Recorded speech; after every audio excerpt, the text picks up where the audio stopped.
مناسبت سے جو ایام جا رہے ہیں، آج 15 ذوالحجۃ الحرام کا دن ہے، 3 دن پیچھے چلے جائیں 12 ذوالحج آ جاتی ہے، 3 دن آگے کی طرف جائیں 18 ذوالحج آ جاتی ہے۔ کتب تاریخ میں تینوں تاریخیں لکھی ہیں، 12 ذوالحج بھی تاریخ رقم کی گئی ہے، 15 ذوالحج بھی تاریخ لکھی گئی ہے، 18 ذوالحج بھی تاریخ لکھی گئی ہے۔ اس ہستی کی شہادت کی تاریخ کہ جس کے بارے میں مولا علی کرم اللہ تعالیٰ وجہ الکریم نے ارشاد فرمایا کہ صرف زمین والے نہیں، چوتھے آسمان کے فرشتے بھی اسے ذوالنورین کہتے ہیں۔ سبحان اللہ۔ حضرت سیدنا عثمان غنی، حضرت عثمان ابن عفان رضی اللہ تعالیٰ عنہ، آپ کے القاب میں سب سے بڑا لقب جو محبوب کریم صلی اللہ علیہ وآلہ وسلم نے ارشاد فرمایا، اور آج تک اہل سنت کا مطلب ہو یا اہل حدیث کا مطلب ہو، آج تک ہر جمعے کے خطبے میں یہ الفاظ نبی مکرم صلی اللہ علیہ وآلہ وسلم کی یہ الفاظ دہرائے جاتے ہیں، اور اس ہستی کو، اس شخصیت کو خراج عقیدت اور خراج تحسین پیش کیا جاتا ہے۔ محبوب کریم صلی اللہ علیہ وآلہ وسلم نے کیا ارشاد فرمایا؟ ابھی جب بڑی خطبہ ہوگا نا تو آپ کو غور سے سنیے گا۔ دوسرے خطبے میں قاری صاحب جب بڑی خطبہ دیتے ہیں، دوسرے خطبے میں لازمی طور پر یہ الفاظ آپ کو سننے کو ملیں گے، کامل الحیاء والایمان عثمان ابن عفان۔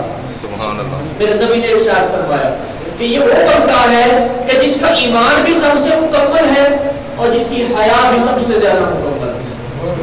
حیا کی بھی میرے محبوب نے گارنٹی دی ہے، اور ان کے ایمان کی بھی میرے محبوب نے گارنٹی دی ہے۔ جو جن پر ایمان لایا جاتا ہے، جن کے لیے ایمان لایا جاتا ہے، جن کی وجہ سے ایمان لایا جاتا ہے، انہوں نے خود ارشاد فرمایا کہ اگر کامل ایمان دیکھنا ہو تو عثمان ابن عفان رضی اللہ تعالیٰ عنہ۔ حضرت عثمان ابن عفان رضی اللہ تعالیٰ عنہ جیسا ایمان کسی کا بھی نہیں۔ ایمان کس چیز کا نام ہے؟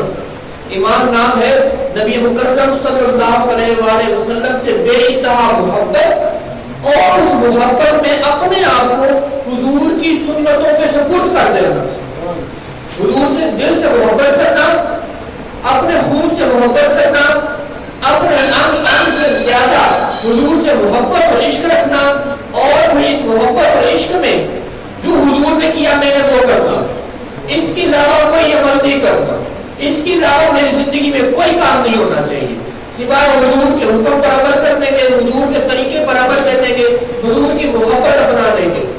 اس چیز کا نام ایمان ہے۔ نبی مکرم صلی اللہ علیہ وآلہ وسلم نے اپنی شہزادی حضرت سیدہ رقیہ سلام اللہ علیہا کا جب نکاح حضرت عثمان غنی رضی اللہ تعالیٰ عنہ کے ساتھ کیا تو آپ مسجد کے دروازے سے باہر تشریف لے جا رہے تھے۔ محبوب کریم صلی اللہ علیہ وآلہ وسلم نے حضرت عثمان غنی رضی اللہ تعالیٰ عنہ، اچھا محبت کا انداز دیکھیے، حضور نے فرمایا کہ اس کا ایمان سب سے کامل ہے، اور ایمان محبت کا نام ہے، اور حضور کی عثمان غنی سے محبت دیکھیے گا۔ سبحان اللہ۔ محبوب کریم صلی اللہ علیہ وآلہ وسلم مسجد نبوی شریف سے باہر تشریف لے جا رہے ہیں، حضرت عثمان غنی رضی اللہ تعالیٰ عنہ ساتھ ساتھ ہیں۔ آقا کریم صلی اللہ علیہ وآلہ وسلم نے اپنا بازو مبارک حضرت عثمان غنی کے گلے میں ڈالا ہوا، سبحان اللہ، جس طرح کو لوگ نہیں اپن پہ کرتے، سبحان اللہ۔ اور یہ روایت اکیلی روایت ہے، اس کے علاوہ کسی صحابی کے بارے میں نہیں آتا کہ حضور نے اتنی محبت سے اعلان کیا اور ان کے کندھے پہ اپنا ہاتھ رکھا اور ان کے گلے میں باہیں ڈال دیا۔ اتنی زیادہ محبت حضور خود فرمایا کرتے تھے۔ حضور مسجد کے باہر تشریف لے جا رہے اور بازو مبارک جو تھا حضرت عثمان غنی رضی اللہ تعالیٰ عنہ کے گلے کے گرد لپیٹا ہوا تھا، اور فرمایا عثمان یہ اللہ رب العالمین کی طرف فرشتہ آیا ہے، اللہ نے پیغام بھیجا ہے رقیہ کا نکاح تم سے کر دو۔ سبحان اللہ۔ اللہ نے پیغام بھیجا ہے رقیہ کا نکاح تم سے کر دو۔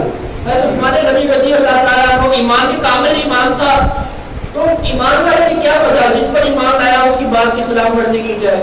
لبیک یا رسول اللہ، حضور جس طرح حکم فرمائے میں حاضر ہوں۔ نبی مکرم صلی اللہ علیہ وآلہ وسلم نے اپنی شہزادی حضرت سیدہ رقیہ سلام اللہ علیہا کا نکاح عثمان غنی رضی اللہ تعالیٰ عنہ کے ساتھ کر دیا۔ چند دن گزرے، حضرت اسامہ بن زید رضی اللہ تعالیٰ عنہ چھوٹے سے ننھے سے صحابی تھے. زید بن حارثہ رضی اللہ عنہ کے بیٹے ان کے شہزادے چھوٹے ننھے صحابی تھے. حضور پاک صلی اللہ علیہ وآلہ وسلم کے گھر میں گوشت پکا. محبوب کریم صلی اللہ علیہ وآلہ وسلم نے گوشت کا کٹورا پکڑا. اسامہ بن زید رضی اللہ تعالیٰ عنہ کو پکڑایا. اسامہ بیٹے جاؤ یہ عثمان کے گھر دے آؤ. جس وقت عثمان غنی رضی اللہ تعالیٰ عنہ کے گھر گئے دروازہ کھٹکھٹایا. آواز آئی اندر آ جائیں. اندر داخل ہوئے. حضرت سیدنا عثمان غنی رضی اللہ تعالیٰ عنہ اور حضرت سیدہ رقیہ سلام اللہ علیہا دونوں آپس میں گفتگو فرما رہے تھے.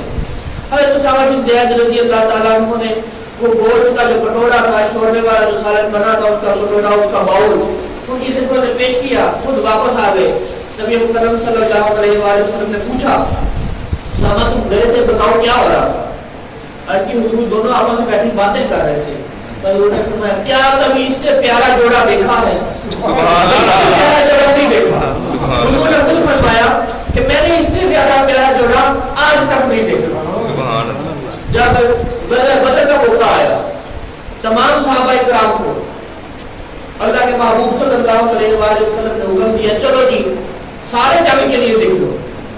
دشمن جو حملہ کرے گا ہم اس سے لڑائی کریں گے قتال کریں گے جہاد کریں گے اللہ رب العالمین کے راستے میں. ہم اللہ کے دین کی سربلندی کے لیے تبلیغ کے لیے ان کے ساتھ جہاد کریں گے. چلے گئے. حضرت عثمان غنی رضی اللہ تعالیٰ عنہ کو محبوب کریم صلی اللہ علیہ وآلہ وسلم نے ارشاد فرمایا آپ نے نہیں کرنا. آپ نے مدینہ منورہ میں رہنا ہے اور میرے نائب کی حیثیت سے رہنا ہے. ایک وجہ یہ بھی تھی کہ حضرت سیدہ رقیہ سلام اللہ علیہا کو خسرہ نکلا ہوا. مسئلہ نکلا تھا. نبی مکرم صلی اللہ علیہ وآلہ وسلم نے فرمایا آپ مدینہ المنورہ میں رہیں میرے نائب کی حیثیت سے میرے خلیفے کی حیثیت سے آپ مدینہ المنورہ میں رہیں گے اور اپنی زوجہ اور میری شہزادی سیدہ رقیہ سلام اللہ علیہا کی تیمارداری کرتے رہیں گے. حضرت عثمان غنی رضی اللہ تعالیٰ عنہ نے حکم کی تعمیل کی. مدینہ المنورہ میں رہے. ادھر جنگ ہوئی. اللہ رب العالمین نے اپنے فضل و کرم سے مسلمانوں کو فتح عطا فرمائی. کامیابی اور نصرت نصیب ہوئی. جس وقت قاسم کے ہاتھ پیغام بھیجا گیا مدینہ المنورہ نبی مکرم صلی اللہ علیہ وآلہ وسلم نے ایک بندہ بھیجا جاؤ مدینے والوں کو خوشخبری دو ہم جنگ جیت گئے ہیں. جب وہ مدینہ آیا تو لوگ جو مدینہ المنورہ میں رہ گئے تھے وہ حضرت سیدہ رقیہ سلام اللہ علیہا کے پردہ فرمانے کے بعد آپ کی تجہیز و تکفین کے بعد آپ کو دفنانے کے بعد مٹی ڈالنے کے بعد ہاتھ جھاڑے. یعنی حضور صلی اللہ علیہ وآلہ وسلم کی غیر موجودگی میں حضرت سیدہ رقیہ سلام اللہ علیہا اللہ رب العالمین کو پیاری ہوگی. جسے کہتے ہیں عمر سے مثال ثابت ہوا. آپ نے مثال فرما دیا. میرے محبوب صلی اللہ علیہ وآلہ وسلم کی غیر والی نظر دیکھ رہی تھی کہ میں جب چلا جاؤں گا سارے لوگ چلے جائیں گے تو سیدہ رقیہ سلام اللہ علیہا جب پردہ فرما جائیں گی تو ان کی تجہیز و تکفین کون کرے گا. اس لیے حضرت عثمان غنی رضی اللہ تعالیٰ عنہ کو وہیں پہ روک دیا. جب آپ کریم صلی اللہ علیہ وآلہ وسلم واپس تشریف لائے تو ارشاد فرمایا عثمان ایسے ہے جیسے بدر میں موجود صحابہ تھے. یہ 313 جو صحابی تھے انہیں سب سے زیادہ فضیلت حاصل ہے. تمام صحابہ اکرام میں ان سے افضل کوئی صحابی نہیں ہے. جتنے صحابی ہیں سب ان کے بعد والے درجے پہ ہیں. سب سے زیادہ درجہ اصحاب بدر کا ہے. اور میرے نبی اکرم صلی اللہ علیہ وآلہ وسلم نے فرمایا عثمان کا درجہ اصحاب بدر کے برابر ہے. اور پھر جب مال غنیمت کی تقسیم کا موقع آیا تو جتنا حصہ باقی مجاہدین کو دیا اتنا ہی حضرت عثمان غنی کو بھی دیا. برابر کا حصہ تقسیم فرمایا. دوسری مقام پر نبی مکرم صلی اللہ علیہ وآلہ وسلم نے ایک مرتبہ نہیں 2 مرتبہ نہیں 3 مرتبہ نہیں درجنوں مرتبہ یہ جملہ ارشاد فرمایا عثمان جنتی ہے. ارشاد فرمایا عثمان جنتی ہے. آقا کریم صلی اللہ علیہ وآلہ وسلم کی بارگاہ میں جب کوئی بندہ آتا حتیٰ کہ اگر منافقین کے قبیلے سے بھی کوئی بندہ آ جاتا کہ حضور ہمارا فلاں فوت ہو گیا ہے ہمارا فلاں مر گیا ہے تو آپ جنازہ پڑھا دیں تو حضور فرمایا کرتے ہاں میں آؤں گا میں جنازہ پڑھاؤں گا. میرے جنازہ پڑھنے کی برکت سے میرے دعا مانگنے کی برکت سے اللہ کریم اگر تو مسلمان ہوگا تو اس کی کامل مغفرت فرما دے گا بے حساب مغفرت فرما دے گا. اس مسلمان سے حساب نہیں لے گا. اور مسلمان نہ ہوا، مومن نہ ہوا، منافق نکل آیا، تو اللہ کریم میرے جنازہ پڑھنے کی وجہ سے اس کے عذاب میں کمی کر دے گا۔ حتیٰ کہ جو منافقین کا سردار تھا عبداللہ، اس کا جنازہ بھی نبی پاک صلی اللہ علیہ وآلہ وسلم نے اس کے ابے کا جنازہ بھی آقا کریم صلی اللہ علیہ وآلہ وسلم نے جا کے پڑھایا، اپنی کبھی مبارک بھی عطا فرمائی کہ اس کے عذاب میں کمی ہو جائے گی۔ لیکن ایک موقع ایسا ہے مدینہ المنورہ میں رہتے ہوئے صحابہ کرام نے دیکھا محبوب کریم صلی اللہ علیہ وآلہ وسلم کے 23 سالہ عرصہ تبلیغ کے دوران حضور پاک صلی اللہ علیہ وآلہ وسلم کی خدمت میں ایک جنازہ لایا گیا۔ حضور فلاں بندہ مر گیا ہے، مسلمان تھا، یہ جو بندہ مر گیا ہے یہ مسلمان تھا، حضور آپ اس کا جنازہ پڑھا دیں۔ نبی مکرم صلی اللہ علیہ وآلہ وسلم نے ارشاد فرمایا میں اس کا جنازہ نہیں پڑھاؤں گا، جس نے پڑھانا پڑھا دے، میں نہیں پڑھا گا، میں اس کا جنازہ نہیں پڑھاؤں گا، جس نے پڑھانا پڑھا دے، جس نے پڑھنا پڑھ لے۔ اب شاگرد کی کیا مجال ہے، استاد سامنے منع کر دے شاگرد اٹھ جائے، مرید کی کیا مجال ہے کہ پیر منع کرے اور مرید ٹس سے مس ہو جائے۔ یہ شاگرد اور مرید آج کے زمانے میں وہ صحابی رسول تھے اور وہ رسول خاتم النبیین تھا، وہ رسول بھی سب رسولوں کا سردار رسول تھا، سب نبی جس نبی پر ایمان لیتا ہے وہ نبی فرما رہے ہیں میں جنازہ نہیں پڑھوں گا، جس نے پڑھنا پڑھ لے، جس نے پڑھانا پڑھا لے۔ ایک بندے نے عرض کی حضور آپ نے کبھی کسی کے ساتھ اتنا سخت رویہ نہیں رکھا، اس بندے سے ایسی کیا خطا ہو گئی کہ آپ نے اس کا جنازہ پڑھانے سے ہی انکار فرما دیا؟ میرے نبی اکرم صلی اللہ علیہ وآلہ وسلم نے ارشاد فرمایا اس شخص کے دل میں ظاہر نہیں، زبان سے کچھ نہیں بولا، ہاتھ سے کوئی تکلیف نہیں دی، زبان سے کوئی تکلیف نہیں دی، صرف دل میں جس کا یا اس بندے کو پتا تھا یا اللہ اور اس کے رسول کو پتا تھا، حضور نے فرمایا اس کے دل میں عثمان غنی کا بغض ہے، جو عثمان سے بغض رکھے گا میرا اس سے کوئی تعلق نہیں۔ محبوب کریم صلی اللہ علیہ وآلہ وسلم نے سخت تاکید فرما دی کہ جو عثمان سے بغض رکھے گا میرا اس کے ساتھ کوئی تعلق نہیں۔ جس وقت حضرت سیدہ رقیہ سلام اللہ علیہا کا وصال ہو گیا، کچھ عرصے بعد نبی مکرم صلی اللہ علیہ وآلہ وسلم کی خدمت میں حضرت عمر فاروق رضی اللہ عنہ حاضر ہوئے۔ عرض کی حضور میری بیٹی حفصہ بیوہ ہو گئی ہے، ادھر حضرت عثمان غنی رضی اللہ تعالیٰ عنہ کی زوجہ کا بھی انتقال ہو گیا ہے۔ حضور میں نے تذکرہ کیا تھا عثمان غنی رضی اللہ تعالیٰ عنہ کے ساتھ کہ میری بیٹی کے ساتھ نکاح کر دیں، انہوں نے کوئی صحیح جواب نہیں دیا، انہوں نے صحیح طرح مجھے جو ہے اس کا رسپانس نہیں دیا۔ نبی مکرم صلی اللہ علیہ وآلہ وسلم خاموش ہو گئے۔ کچھ دن بعد پھر حضرت عمر فاروق رضی اللہ تعالیٰ عنہ نے تذکرہ کیا، حضور میری بیٹی بھی بیوہ ہے، اس کی عدت کی مدت بھی پوری ہو چکی ہے، حضرت عثمان غنی رضی اللہ تعالیٰ عنہ بھی تنہا ہوتے ہیں، اکیلے ہیں، تو میں چاہتا ہوں کہ میں اپنی بیٹی کا نکاح حضرت عثمان غنی رضی اللہ تعالیٰ عنہ کے ساتھ کر دوں۔ میں نے ان سے تذکرہ کیا لیکن انہوں نے اس کا کوئی بہتر جواب نہیں دیا مجھے۔ محبوب کریم صلی اللہ علیہ وآلہ وسلم نے ارشاد فرمایا عمر آپ پریشان نہ ہو، اللہ کریم عثمان کو آپ کی بیٹی حفصہ سے زیادہ اچھی عورت دے گا اور حفصہ کو عثمان سے زیادہ اچھا شوہر دے گا۔ سبحان اللہ۔ آپ کی بیٹی کا جو شوہر ہوگا وہ عثمان سے زیادہ اچھا ہوگا اور عثمان کی جو ہونے والی بیوی ہوگی وہ آپ کی بیوی آپ کی بیٹی سے زیادہ بہتر ہوگی۔ چند دن گزرے، اللہ رب العالمین نے وحی نازل فرمائی، نبی مکرم صلی اللہ علیہ وآلہ وسلم نے ارشاد فرمایا، آپ وضو فرما رہے تھے، آپ نے ارشاد فرمایا یہ فرشتہ میرے پاس آیا، اس نے مجھے حکم دیا ہے، اس نے مجھے بتایا کہ اللہ نے حکم دیا ہے میں اپنی بیٹی ام سیدہ ام کلثوم کا نکاح عثمان غنی کے ساتھ کروں۔ سبحان اللہ۔ خود اپنی صاحبزادی کا نکاح حضرت سیدنا عثمان غنی رضی اللہ تعالیٰ عنہ کے ساتھ کرنے کے بعد نبی مکرم صلی اللہ علیہ وآلہ وسلم نے خود حضرت حفصہ سلام اللہ علیہا کے لیے نکاح کا پیغام بھجوایا دیا۔ حضرت عمر فاروق رضی اللہ تعالیٰ عنہ کی صاحبزادی کے ساتھ نبی مکرم صلی اللہ علیہ وآلہ وسلم کا نکاح ہو گیا اور جو آقا کریم صلی اللہ علیہ وآلہ وسلم نے فرمایا تھا حفصہ کو عثمان سے بہتر شوہر ملے گا، وہ خود آقا کریم صلی اللہ علیہ وآلہ وسلم کی ذات گرامی تھی۔ اور جو عثمان غنی رضی اللہ تعالیٰ عنہ کو حفصہ سے بہتر بھی ملے گی، وہ بنت رسول اللہ سیدہ ام کلثوم سلام اللہ علیہا۔ نبی مکرم ہم عام زمانے میں بھی آج کے دور میں بھی ہم جب دیکھتے ہیں معاملات دیکھتے ہیں تو کوشش کرتے ہیں کہ ہمارا داماد جو ہو اگر کسی جگہ پہ بیٹھے ہمارے ساتھ جائے تو سب میں نمایاں نظر آئے۔ نبی مکرم صلی اللہ علیہ وآلہ وسلم نے ارشاد فرمایا کہ عثمان میرے ایسے داماد ہیں کہ اللہ کے حکم کے مطابق میں نے 2 بیٹیوں کی یک کے بعد دیگر ان کے ساتھ شادی کر دی۔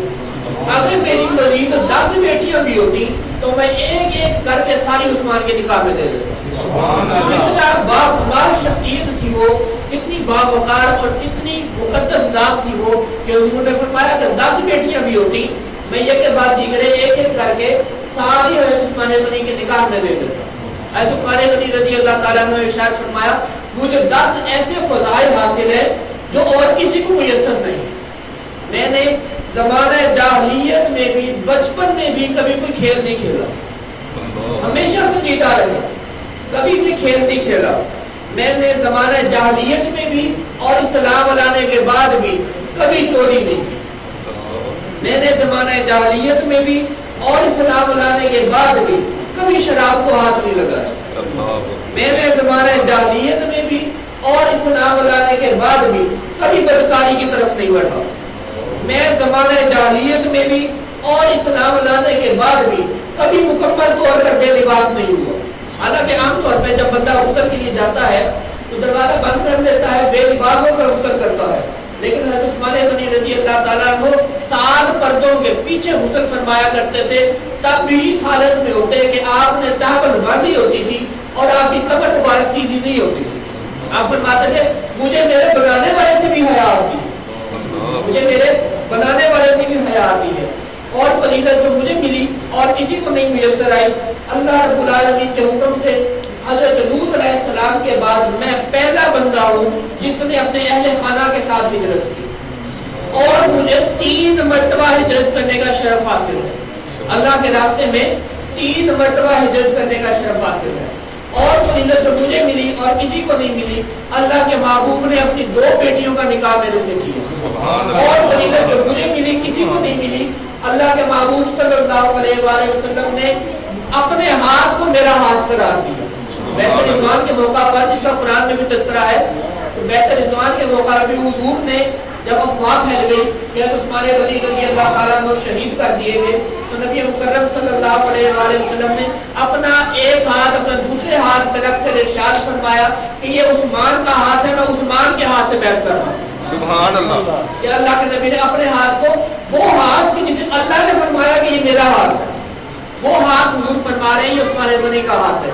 یہ 10 فضائل تو عثمان غنی کو ملے اور دوسرے کسی صحابی کو میسر نہیں آئے۔ اللہ رب العالمین کی بارگاہ میں دعا ہے کہ ہم سب کو حضرت سیدنا عثمان غنی رضی اللہ تعالیٰ عنہ کے ساتھ سچی محبت عطا فرمائے۔ آپ کی حیا جو آج کل نہایت مفقود ہوتی جا رہی ہے، اللہ کے نبی نے فرمایا اگر تو حیا نہ کرے تو جو تیرا دل چاہے وہ کر۔ حیا ایمان کا حصہ ہے، حیا ہے تو ایمان ہے، حیا نہیں تو ایمان نہیں۔ اللہ رب العالمین حضرت سیدنا عثمان غنی رضی اللہ تعالیٰ عنہ کے حیا کے وسیلے سے صدقے میں آج کی امت کے نوجوانوں کو بھی حیا کا تحفہ، حیا کی دولت عطا فرمائے۔ وما علینا الا البلاغ۔